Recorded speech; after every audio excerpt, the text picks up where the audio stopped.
आती है उसके ऊपरी अदालत में और फिर जो ऊपरी सर्वोच्च अदालत है उसमें, ये प्रक्रिया है दोनों पक्ष का। निचली अदालत ने अगर कोई फैसला दिया है तो उसके पीछे तर्क होगा, और फिर हायर कोर्ट ने, उच्च अदालत ने फैसला दिया, उसके पीछे तर्क होगा। और इन दोनों तर्क को सुप्रीम कोर्ट कसौटी पर कसेगा कि दोनों के तर्क में दमदार कौन है, दोनों का तर्क कानून सम्मत कौन है, दोनों का तर्क कानून के नजदीक कौन है, पहला या दूसरा। और इसी तर्क को ध्यान में रख करके फिर सुप्रीम कोर्ट अपना फैसला लेती है। ये तो होती है कानूनी प्रक्रिया। लेकिन श्रीमान केजरीवाल के केस में ऐसा कुछ भी नहीं हुआ। बेल रिजेक्शन हुआ हाई कोर्ट से, बेल रिजेक्शन हुआ सुप्रीम कोर्ट से, अब उसके चलने हैं ट्रायल। चार्जशीट फाइल हुई सीबीआई के तरफ से, चलने हैं ट्रायल, और ट्रायल चला ही नहीं। माननीय जज को बस चार्जशीट देखा और उसके बाद जज साहब ने फैसला कर लिया कि श्रीमान केजरीवाल जी के खिलाफ कुछ भी नहीं है, कोई साक्ष्य नहीं है, कोई सबूत नहीं है। अब इसका जिक्र कौन कर रहे हैं? इसी बात का जिक्र जस्टिस स्वर्णकांता की अदालत में जो सेलेक्टिव वीडियो को सर्कुलेट किया गया श्रीमान केजरीवाल की तरफ से, वो यही पक्ष है। श्रीमान केजरीवाल जी कह रहे हैं हाई कोर्ट में स्वर्णकांता जी की अदालत में कि मिलॉर्ड, माय लेडीशिप, सीबीआई ने हजारों पन्नों की चार्जशीट बनाई है और सीबीआई ने जितने डिटेल दिए हैं उसको अदालत ने वेरीफाई कर लिया है, निचली अदालत ने। और निचली अदालत ने वेरीफाई करके माना है कि अरविंद केजरीवाल कट्टर ईमानदार है।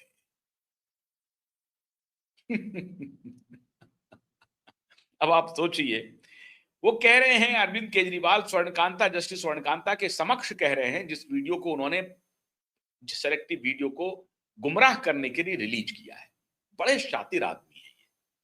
तो ये कह रहे हैं कि सीबीआई ने जो चार्जशीट फाइल की है, उस सीबीआई के चार्जशीट को निचली अदालत ने गहन परीक्षण किया और सारी जांच पड़ताल के बाद निचली अदालत ने हमें बरी कर दिया है। मतलब सीबीआई ने अपना काम कर लिया है। मैं सीबीआई को दोषी नहीं मानता, लेकिन सीबीआई के जो साक्ष्य पेश किए गए उसको अदालत ने गलत कह दिया। अब यहां तो तीन तस्या वाला खेला हो गया साहब। हाई कोर्ट सुप्रीम कोर्ट कह रहा है, कमाल हो गया यार। अगर निचली अदालत के पास चार्जशीट गया है तो उसका तो ट्रायल होना है ना। अदालत फैसला कर रही है कि ट्रायल के लायक ही नहीं है केस।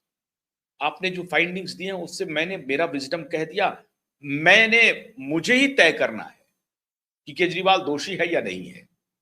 आपने दे दिया ना फाइंडिंग, अब मैं तय करूंगा। अब मैंने तय कर दिया, रात में मुझे सपना आया कि नहीं, आपके चार्जशीट के हिसाब से अरविंद केजरीवाल दोषी नहीं है और उनके बाकी 22 लोग दोषी नहीं है, तो मैंने दे दिया, उनको बरी कर दिया, जाइए, खत्म हो गया खेल। अब पूरी न्यायिक व्यवस्था हक्का बक्का है, पूरी न्यायिक व्यवस्था लोअर कोर्ट के इस व्यवहार से।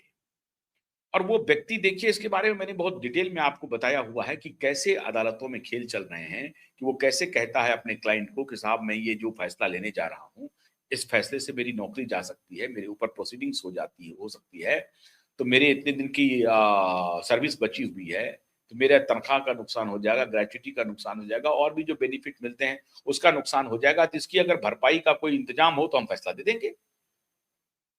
इस तरह के काम होते रहे हैं अदालत में, कोई नई बात मैं नहीं कह रहा हूं, आम जन इससे परिचित है, सबको मालूम है। तो क्या ये कांड हुआ है क्या केजरीवाल के इस केस में? अब ये पूरी न्यायिक व्यवस्था केजरीवाल के प्रकरण में हक्का बक्का है।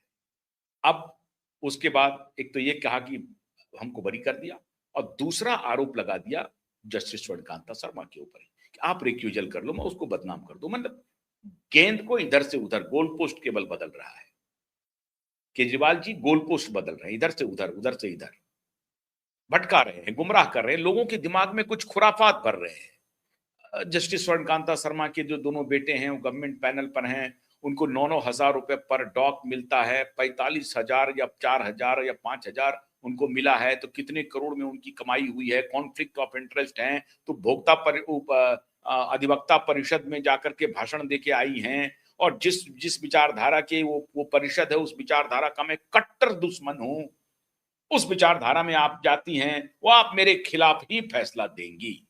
ये इन्होंने तर्क दे दिया। ये दोनों बातें बहुत सेलेक्टिवली इन्होंने वीडियो रिलीज किया और अपने जो साथी लोग हैं सोशल मीडिया पे इन्फ्लुएंसर हैं, उनको कहा कि बस आप मेरे लिए समर्थन में गीत गाना शुरू कर दो, इसी को फैलाओ।